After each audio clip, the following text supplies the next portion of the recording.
Hello, today I'm going to talk about the game Artifact from Metagaming in 1980. It's based in year 2000. Soviets and Americans are discovered an artifact on the moon and they're fighting over it. It's one of their box versions. It also comes in like a paperback version. So it's 7 by 4 1/4 inches and it's about half-inch thick. Like the art, it kind of symbolizes like the Apollo era of astronauts looking through their visors and having the reflecting of the scenes around them. Looks like there's some battle going on, some strange, maybe alien ships, some kind of dome, some kind of discovery. Very well done. The art is consistent with the time. I like the art from that era because it's not all Photoshop and everything, obviously, because I didn't have that done. So it's very well done. A little bit of description on the back. Lunar expedition discovers artifact. U.S. technicians attacked by Russian force. Scientists confirm artifact is alien. Artifact is a near-future game of lunar combat. Using equipment at hand to battle. A battle is fought for what may be the key to man's future.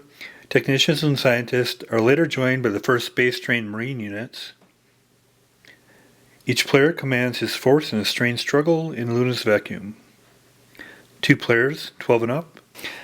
These boxes aren't, they aren't super robust because they're not very thick walls, but it's held up okay. Credits, designed by Glenn Williams, edited by Keith Gross, art by Doug Potter, playtesters.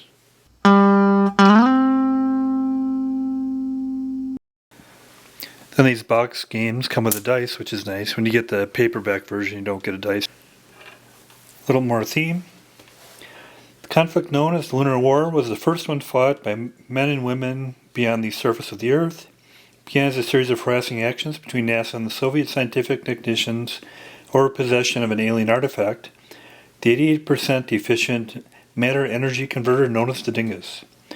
They fought with scientific equipment at hand, adapting it to military uses. The appearance later in the war of specifically trained and equipped military technicians marked the beginning of true space warfare. So components, first of all, you get, for these box versions of this game, you get a dice, which is nice. You don't get that with the paperback version. Rulebook is 20 pages, black and white. It's got some nice examples of play in there.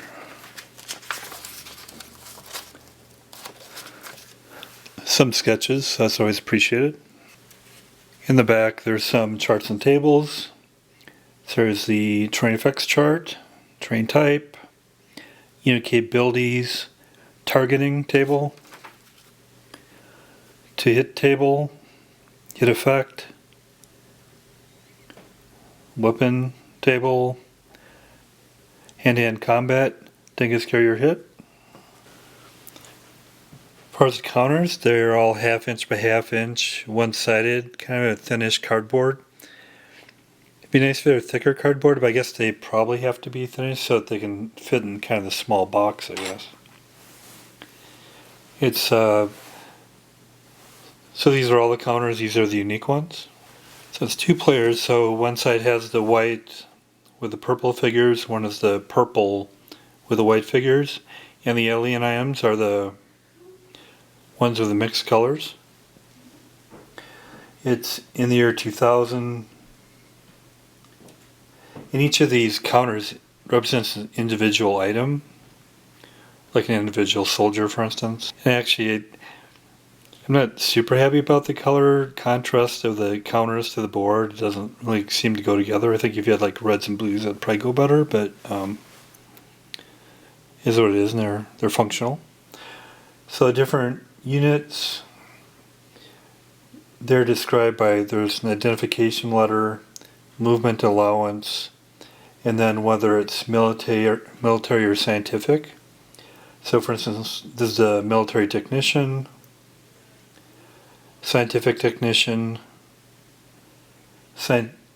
scientific rover, military rover, scientific lander, military lander, targeted marker, and grounded marker, and the same types for both colors.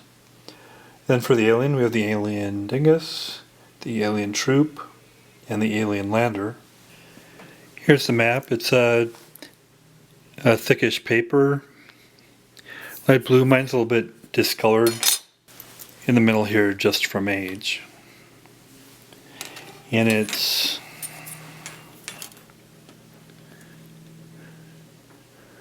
about 12.5 inches by 14 inches. The different terrain are clear, rough, hill, craterlet, and large crater wall.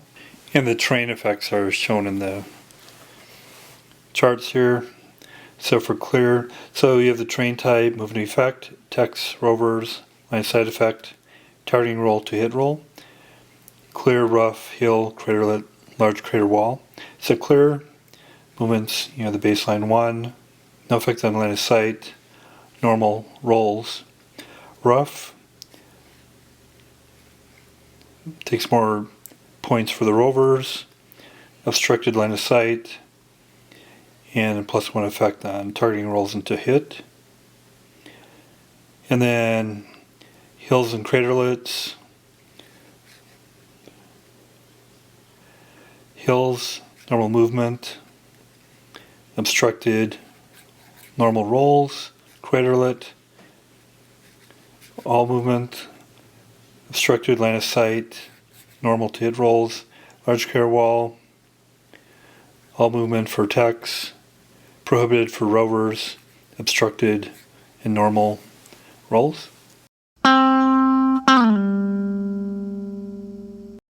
Preparation for play. First you select the scenario, and then unit status display. On a piece of scratch paper, each player should make a unit status display which contains information about his units. At the start of the game, each player records the following information: age, technician, sci-tech or mil-tech, weapons being carried, if any, each rover, weapons and techs being carried, whether an RSVP is being carried, ID letter for tech, which is driving it, an ID for tech operating each weapon or RSVP, each lander, weapons, techs, and rovers being carried, and initial velocity. During the course of the game, players will note changes in any of the above information and also use jump fuel by mil-techs, possession of the dingus, possession of captives, and turns for which damage applies. Setup: players place their counters on the map as called for by the scenario description. Units are loaded on other units are placed on the side of the map. Then the turn sequence, it's simultaneous movement and combat. So in a game turn, initiative, player rolls a die for initiative. All units targeting, each undamaged unit may attempt to locate an enemy unit and lock weapons onto the enemy. All units combat, each undamaged unit may fire a weapon at an enemy which has a targeted marker on it. Movement, all units may move except sci-techs and scientific rovers which have attempted to target or which have fixed weapons. Military targeting, each undamaged mil-tech and military lander may attempt to target an enemy unit. Military combat, each undamaged military unit may fire at a targeted enemy unit. Hand-to-hand combat, each unloaded sci-tech and mil-tech may attack an enemy tech in its hex, even if it has already moved or fired that turn. Damage recovery, each unit which had been damaged on the previous turn is flipped face up. And then line of sight uses. A unit may not target an enemy unit unless it can trace the line of sight to the unit. Also, a unit may not fire a laser or rocket at an enemy unit unless it can trace an LOS to it. Other units. An LOS may extend into, out of, or through a hex containing one or more enemy or friendly units. Rough terrain and hills. An LOS may extend into or out of, but never through, a rough terrain or hill hex. Craterlets. An LOS may be traced out of craterlet hex without restrictions, but an LOS may only be traced into a craterlet from a adjacent hex. An LOS may never extend through a craterlet hex. Large crater walls. An LOS may not cross a large crater wall unless the unit tracing it is adjacent to the crater wall. Obstructing, non-obstructing hex sides. If the LOS is traced exactly along a hex side separating obstructing from non-obstructing terrain, then it is not blocked. If the LOS goes into the obstructing hex at all, it is blocked.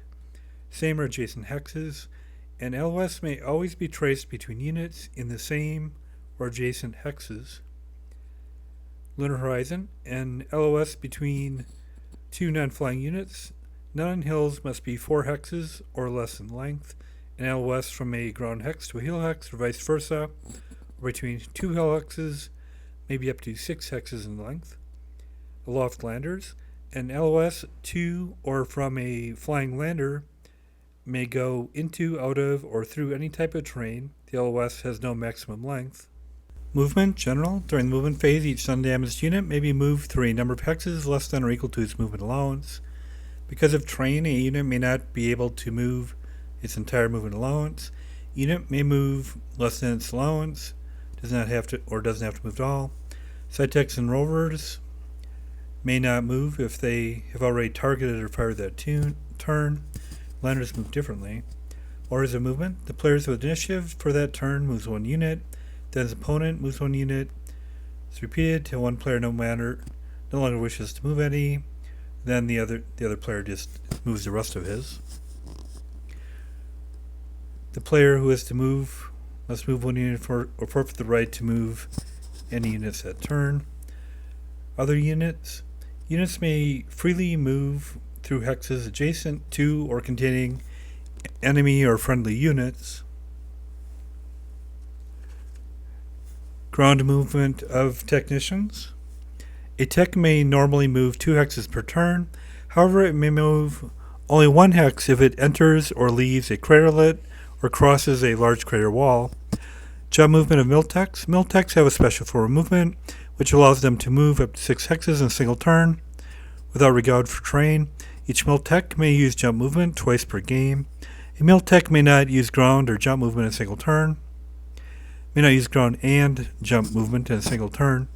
Jump movement does not affect line of sight determination. Rovers. A rover may move if it begins the movement phase with a tech in it who has been designated as its driver. Each scientific rover may move up to 4 hexes each movement phase. Each military rover may move 5. However, each hex of rough terrain counts as 3 hexes of movement. A rover of either technology may only move 1 hex if entering or leaving a craterlet. It may move directly from craterlet into rough terrain. Rovers may not cross large crater walls. Transport. Landers may transport rovers or techs or both. Rovers may transport techs. Rover drivers, weapons operators, and RSV operators, as well as non-crew techs, are considered passengers of the rover. Transport capacity. Each type of rover and lander has its own transport capacity, as shown on the unit capabilities chart. A rover may not transport techs while it is being transported on a lander. Loading. Rovers and landers may begin the game loaded or may load during the game. To load, the passengers must occupy the same hex as transport at the beginning of the movement phase. The passenger counter is removed from the map, and the transport's unit status display is marked to show which passengers it is carrying, including both techs and rovers. A transport may move normally the turn it loads. Rover passengers may load directly into a lander without having to be unloaded from the rovers first. Also, techs may unload from landers and load onto rovers in the same turn. Movement. A transport with passengers moves at the same rate as a transport without passengers. It counts as 1 unit when moving. Unloading. A passenger may unload before transport moves or after it moves. A passenger may not move out of the hex in which it unloads until the following turn. A miltech may not fire a weapon after unloading. The counter for the passengers placed in the hex is unloaded. No passenger may unload from a flying lander. Restrictions on passengers. A passenger may not load or unload in the same turn. Loading or unloading is movement. Thus, a sci-tech may not load or unload if it just targeted or fired a weapon. Drivers may unload without restriction. Miltechs who are rover crew may target or use weapons and then unload. Rover crew. At the beginning of each turn, each player may designate or change the crew for each rover. On the rover section of the unit status display, the player writes the ID letter of the tech who is driving. Also, he writes the letters of the techs who are operating each of the rover's weapons and or RSVP. The text must be on the rover at the beginning of the turn. Only text designated as drivers or RSVP operators or weapons operators may drive or operate the rover's RSVP or weapons. A single tech may do no more than one of these tasks. The driver may not target or fire a weapon.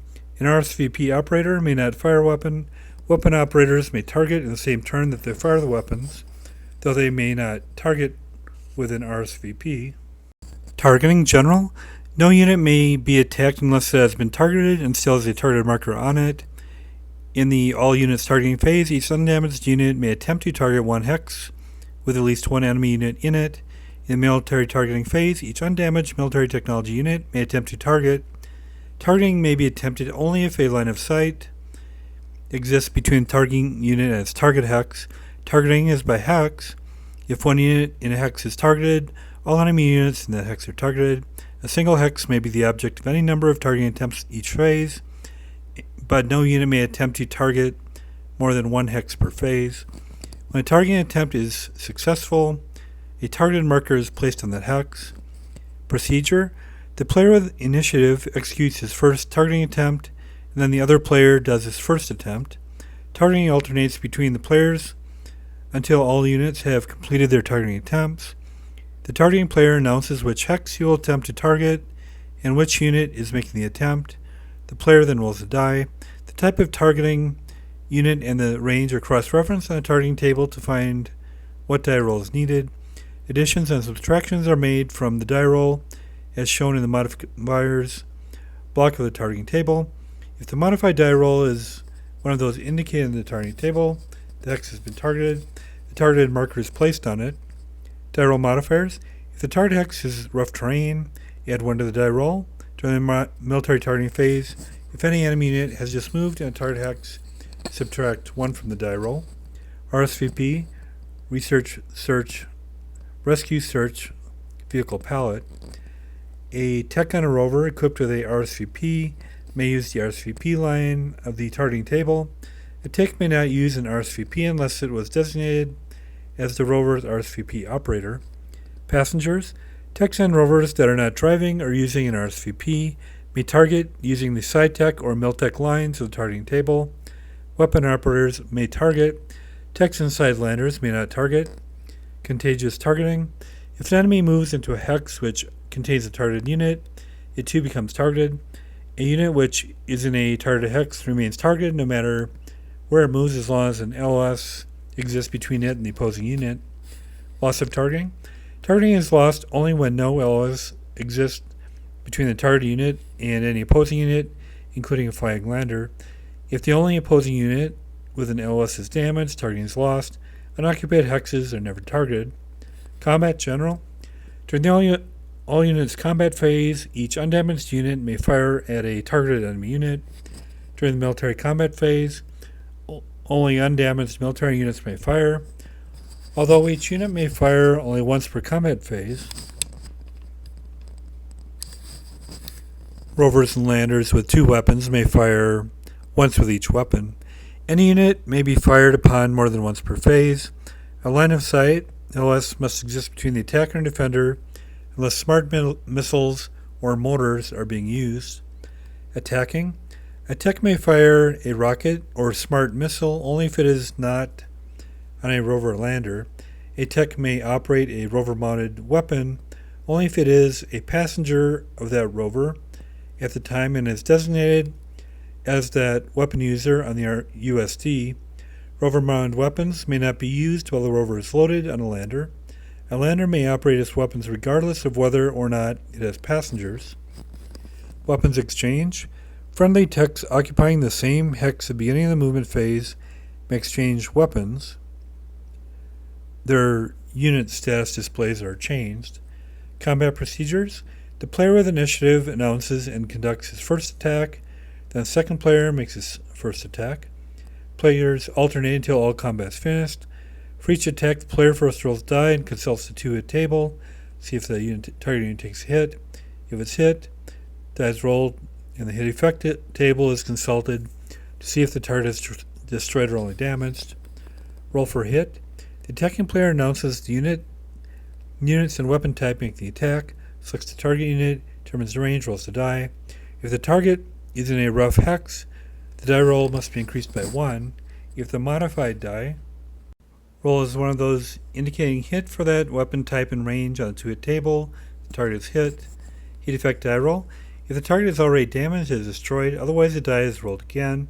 If the die roll is one of those indicated for that weapon type and the target unit type in the hit effect table, the target unit is destroyed. If not, the target unit is damaged. All hit effects occur at the end of the combat phase. Stack defenders. Lasers and smart missiles affect only a single predetermined unit, regardless of the presence of other units in the hex. However, if the weapon is a mortar or rocket, all units in the hex are affected if a hit was rolled. The attacking player must roll the hit effect for each enemy and friendly unit in the hex, even the firing unit if it is in the hex. Transported units. Passengers aboard a destroyed rover or lander are also destroyed. Passengers aboard a damaged lander or rover are unaffected. Passengers may not be attacked individually. Indirect fire. A unit firing a smart missile or mortar does not need a line of sight to the target if it has a line of sight to a friendly unit, which in turn has a line of sight to the target. Damage. A damaged unit is flipped over at the end of the combat phase. For the remainder of the current turn and for the entire following turn, the unit may not move or target or fire weapons. The owner should note on the USD when the unit will be available again. For damage effects on landers, see following paragraph. Hand-to-hand combat. During the hand-to-hand combat phase, each unloaded tech may attack one unloaded enemy tech in its hex. A side tech hits on a roll of 1, and a mill tech hits on a roll of 1 to 3. The defending tech is damaged if hit, although is destroyed if it is already damaged. Any tech may do hand-to-hand combat in the same turn that it moved, unloaded from a rover lander, or fired a weapon. Targeting is not necessary. The Dingus, the alien artifact. Carrier. A tech rover or lander may carry the Dingus. This is noted on its unit status display. A tech carrying the Dingus may not carry any weapon. A rover or lander suffers no penalty. The Dingus does not count against its transport capacity. If the carrier is targeted, the owning player must announce that the unit is carrying the Dingus. Capture. When the carrier is damaged or destroyed, the Dingus is dropped, even if the carrier was a flying lander. Place the Dingus counter in the hex. The Dingus is captured by the next unloaded tech to move into, through, within, or out of the hex. The alternating movement system must be rigidly observed if Dingus capture is possible. Carrier hit. Whenever the carrier is hit by a weapon, not in hand-to-hand combat, the attacking player must roll again to see what effect the hit has upon the Dingus. The Dingus carrier hit table is consulted. The player rolls for this before rolling for the hit effect on the carrier. If the Dingus detonates, remove the counter from play. And then there's special rules here. Landers, flight and velocity. A flying lander must have velocity shown on its unit status display. Velocity is the lander's movement allowance for that turn. During the movement phase, the lander must move exactly the same number of hexes as its velocity. Its movement path must be a straight line, such that the lander ends its movement phase exactly its velocity in hexes away from its starting point each turn. It may move in any direction, however. Changing velocity. At the beginning of the movement phase, before any units are moved, each player may change the velocities of its landers. Velocity may never be less than 3. Velocity may never be increased or decreased by more than 1 in a single turn. Terrain. Terrain has no effect on lander movement. Landing. A lander may land only if its velocity on the previous turn was 3. On the current turn, the lander remains in the same hex and on a grounded marker is placed on it. Techs and rovers may upload on the turn if the lander lands. Taking off. A grounded lander may take off if it is undamaged. The grounded marker is removed from the lander and the lander is moved 3 hexes. It may take off at the same turn that techs and rovers loaded onto it. A lander may not land and take off in the same turn, but may land the turn after it took off or vice versa. Damage effects. A damaged lander may not target or fire its weapons. It may not take off or land. A damaged lander which is already aloft may not change velocity. However, techs and rovers may freely load onto and load from a damaged ground lander. Line of sight. A flying lander can trace an LOS to a unit anywhere on the map and vice versa. Capture procedures. An unloaded tech in the same hex as a damaged unloaded enemy tech may capture that enemy tech at the end of the hand-to-hand combat phase. No undamaged enemy units may be in the hex. The tech making the capture drops and permanently loses any weapons he was carrying. The Dingus carrier may never make captures. The capture's counter is removed from the map and a note is made on the capture's unit status display. Transporting captives. The capturing tech may move without penalty, however, he may not target. The capturing tech may not transfer the captive to a friendly tech. Loading captives onto rovers and landers. Captives are loaded and unloaded by the normal rules. The transporting tech does not have to accompany his captive onto the vehicle unless no undamaged techs are aboard it. Captives count against rover and lander transport capacity. Permanent damage. A captured tech is damaged for the duration of the game. A capturing player may not voluntarily leave a captive on the map, nor may he attack or kill the captives. Rescue. The rescuers must kill all enemy techs in the hex, then use capture movement to transport the rescued techs. Techs aboard an enemy rover or lander may not be rescued. The rescuing tech must drop his weapon and may not target. Aliens, alien troops. Alien troops target and move like human mil-techs. Each alien troop has 5 turns of jump movement per game. Alien killing spree. When alien troop fires its weapon, the alien player rolls a die for each human and alien unit within 2 hexes of the firing unit to see if it is hit. However, the firing unit itself and flying landers are never affected. The weapon may not be fired unless at least 1 human unit within the radius has been targeted. 2 hit and hit effect die rolls are made on the laser lines of the 2 hit and hit effect tables. No modifications are made for terrain and movement.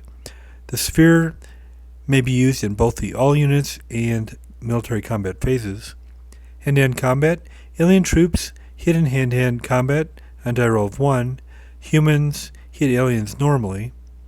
Transporting captives. Aliens may capture corpses as well as damaged humans. Alien troops do not lose their weapons when they make captures, and they may target and fire weapons while transporting captives. However, they may not use jump movement. Humans may not capture aliens. Alien lander. The alien lander moves and targets like a human lander. It may take off or land on any turn. Its weapon is a sphere with a radius of 6, which does affect flying human landers. Damage on aliens. Damaged aliens are not affected by a second damage result. Capture of dead humans. Human techs who are killed may still be captured to designate a corpse. Some tech counters have a C in their upper left-hand corner. Killed techs are replaced with one of these counters, even if they were killed inside a rover lander. Shock. When 2 alien troops have been killed, the alien lander must land as soon as it is possible if it is flying. As soon as it lands, all alien troops must begin moving towards their lander at the maximum rate, including jump. Captives must be dropped if the jump movement is used. Aliens may still attack. Troops must load onto the lander when they reach the lander's hex. When a 30 alien troop is killed, the lander will take off the following movement phase, unless it is already flying. Even if not all troops are aboard yet, it moves to the nearest map edge at the maximum rate. When fleeing, it may target attack. All alien troops remaining on the map move and fight normally. Aliens killed by their own weapons do not count toward shock. And then scenarios. There's several scenarios, which is a good thing. First, lander down, Copernicus 4. An American lander carrying the Dingus crest on a hill between an American and a Soviet installation.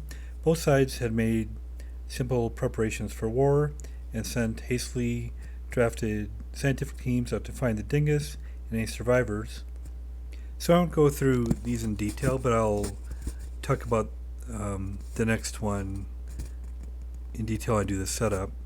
But for this lander down scenario and others, it talks about the forces, whether they're American, Soviet, or alien, the setup, and then the victory conditions. And then get that thing back, which is a scenario I'll talk about in detail. A Soviet task force of Sci Texas captured the Dingus and passed it to a convoy group, which was attempting to rendezvous with a Soviet lander. The Scratch American task group attempted to intercept the Soviets. It was the first time Miltechs from both sides met in battle. And then raid on Tycho Site 3B. The Soviets discovered that the Americans apparently analyzed the Dingus and were testing it at Tycho Site 3B. They staged a raid to get Dingus or one of the scientists working on it. Then lastly, First Contact. An American task group came upon aliens feeding on the remains of an American survey team. In revulsion, they attacked without fully considering the consequences. And one example of victory conditions for this one: the alien player wins if the aliens capture 3 lever-dead humans, load them into the lander, and exit the map with them. The Americans win if the aliens do not win by the end of turn 10. So that's the rules. Then we'll get into setup and play.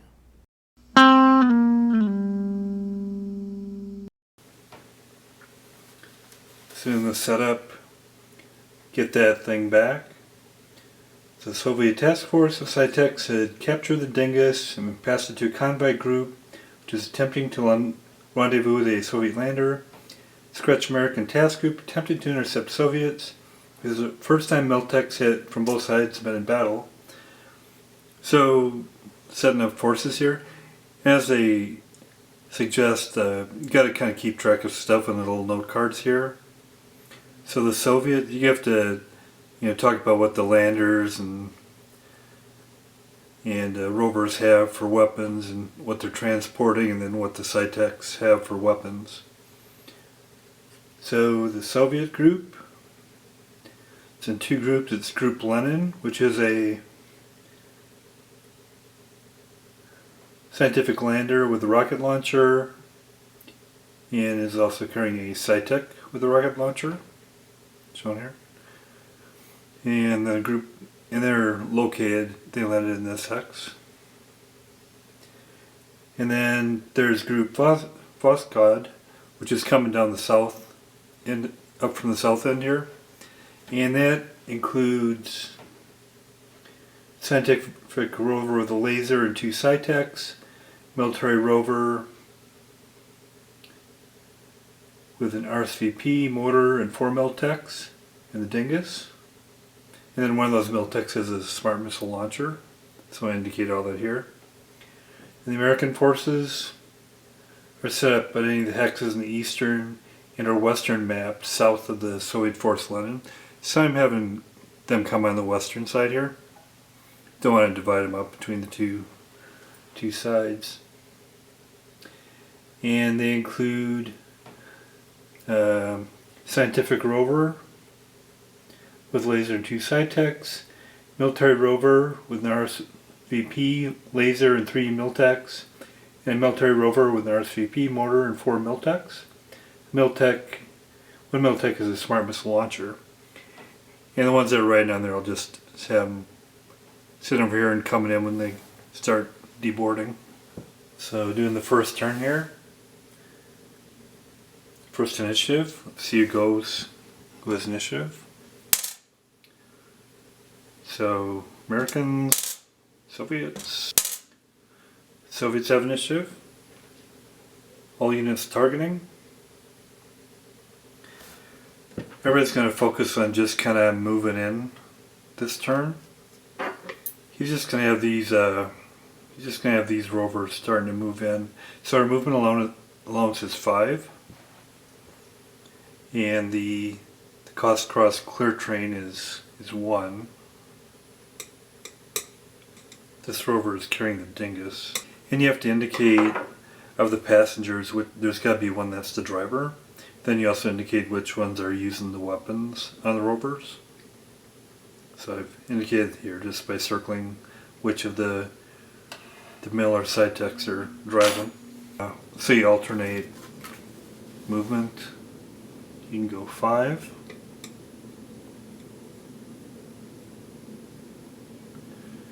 And this side tech rover can go 4.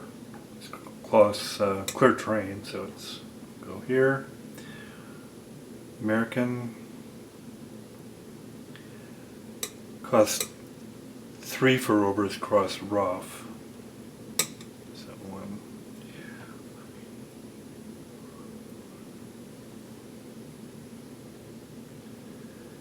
You'll go to stay in the clear terrain.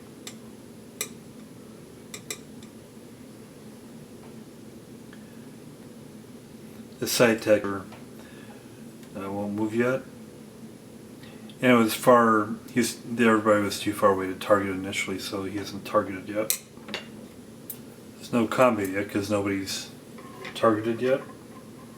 And then military targeting. So the military is going to attempt to target. So the Soviets, the only military rover they have is here, and it's at a range. It's got to be unobstructed. So unfortunately they're obstructed here because there's a craterlet. Plus also the distance is quite far. So there was no successful targeting. So there can't be any military combat, and they're not in the same hex, so there's no hand-to-hand. And nothing's been damaged yet, so there's no damage recovery. And then we'll go on to turn 2. Second game turn now. So go for initiative.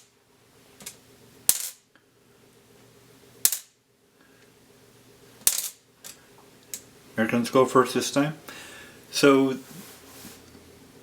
then we do targeting. And because of the line of sight of the horizon effect on the line of sight, the curvature of the moon, if it's a ground unit, if it's flatland to flatland, it's 4, but if it's flatland to hill, it's 6. And we have, so they're at 7, so they can't target yet because it's beyond the line of sight from the horizon. And we'll see it. Same case here. There's some obstructions also, but they're beyond. All unit combat. Nobody's targeted yet, so nobody can combat. Movement. So they'll be moving in. They'll be closing in on the lander here with the side deck on it.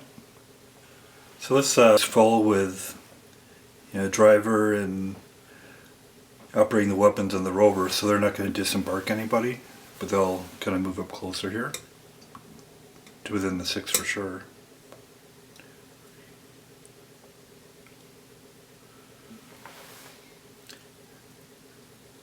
And similarly here, he also wants to get in range.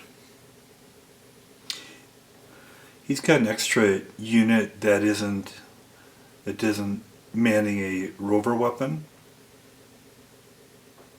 And that extra unit has a smart rocket launcher, so he's going to disembark. You can get off the rover and then move at the same time. So he'll go disembark and 1, 2. So he's within 6 there, so that's good. And he'll move.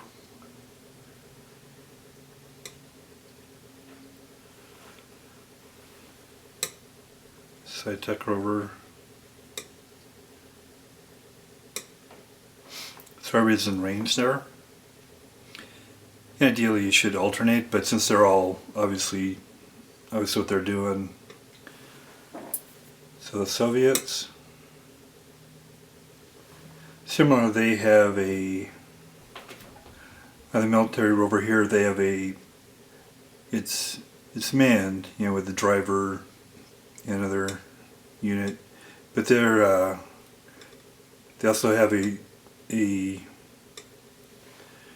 of a smart rocket launcher, and they're going to do that. So he'll disembark, and when you disembark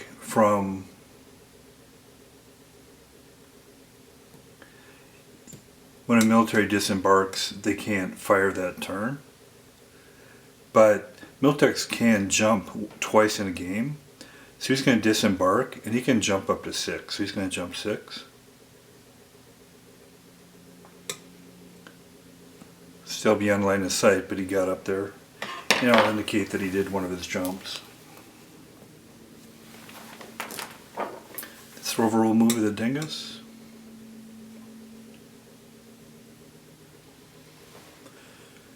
Sci-Tech rover will move.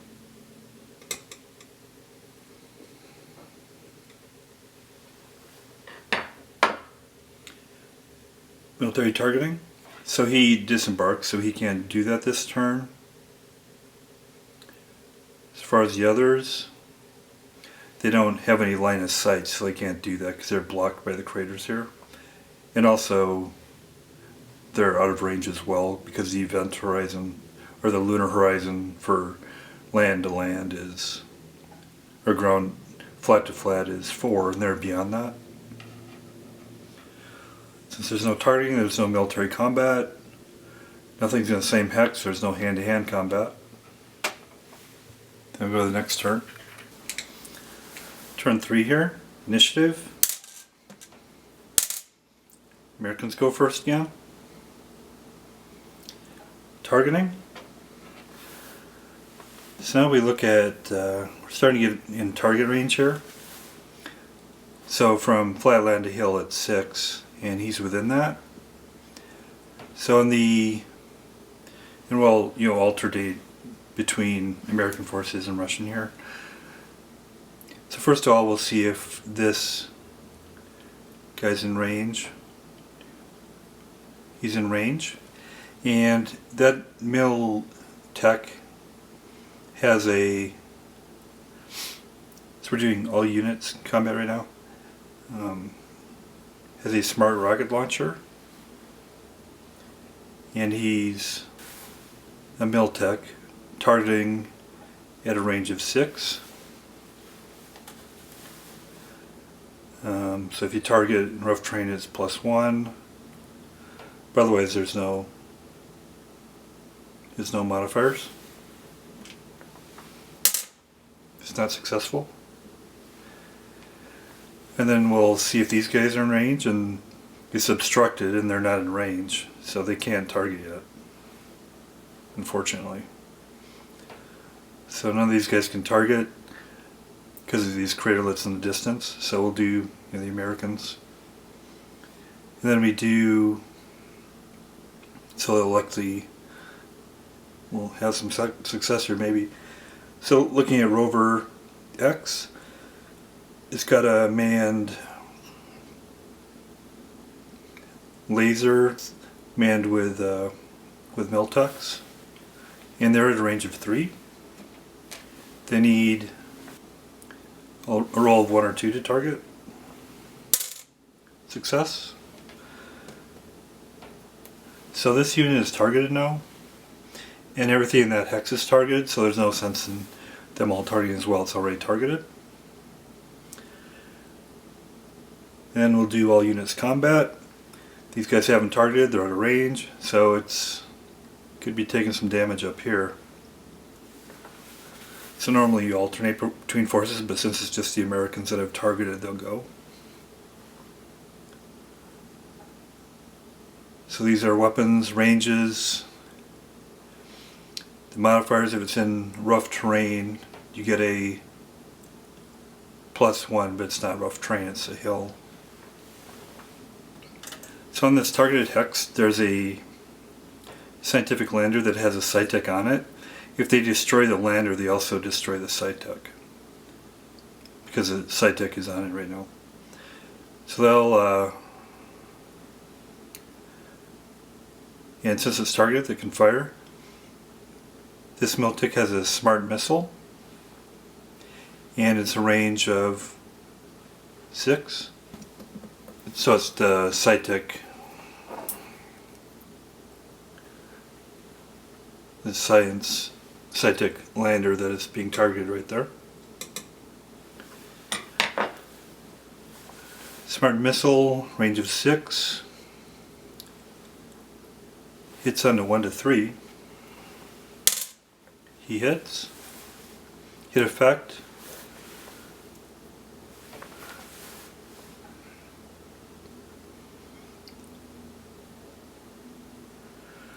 The die rolls need to destroy the target unit.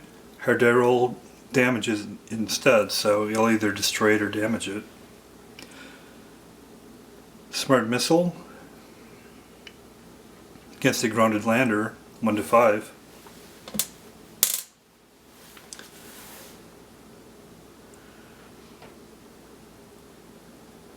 Destroys it.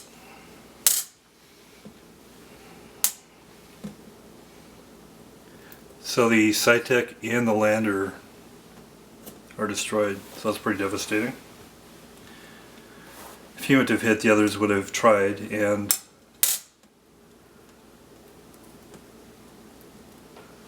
just for demonstration, if looking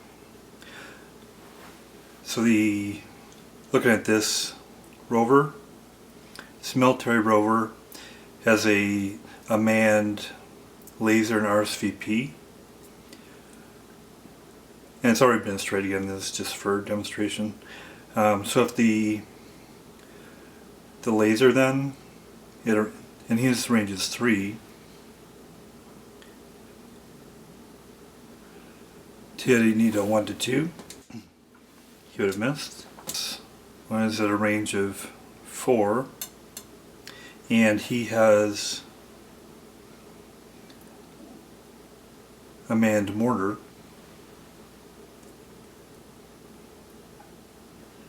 And at a range of 4, he would need a 1. Would have missed. Has, again, you look at what you have here. This Sci-Tech rover, you look at what you have here. It's got a manned laser at a range of 6. You would have needed a 1 as well.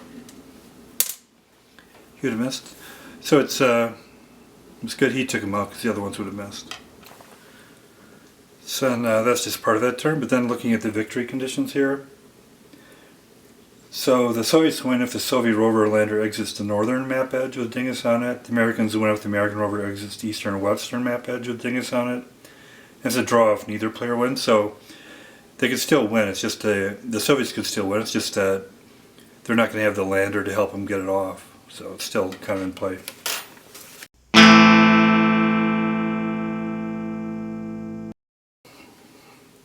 So that's how to play Artifact from Metagaming in 1980. It's a small game. Obviously, it's a pocket game, and with those, it's kind of limited what you get with it. It's interesting. It's pretty simple. Not a whole lot of subtleties there. I would enjoy it more if there was a different kind of color combinations for the counters, which it seems like a minor thing, but so if they would have had a sheet where you could copy off to make these lists of what you got to keep track of would also been nice. But it's an enjoyable kind of fast little game for what it is. It's nice that it has some scenarios. It's always interesting when you have these games that are science fiction, but they're based on time that has already passed. So I'll give it a 5 out of 10. Thanks a lot.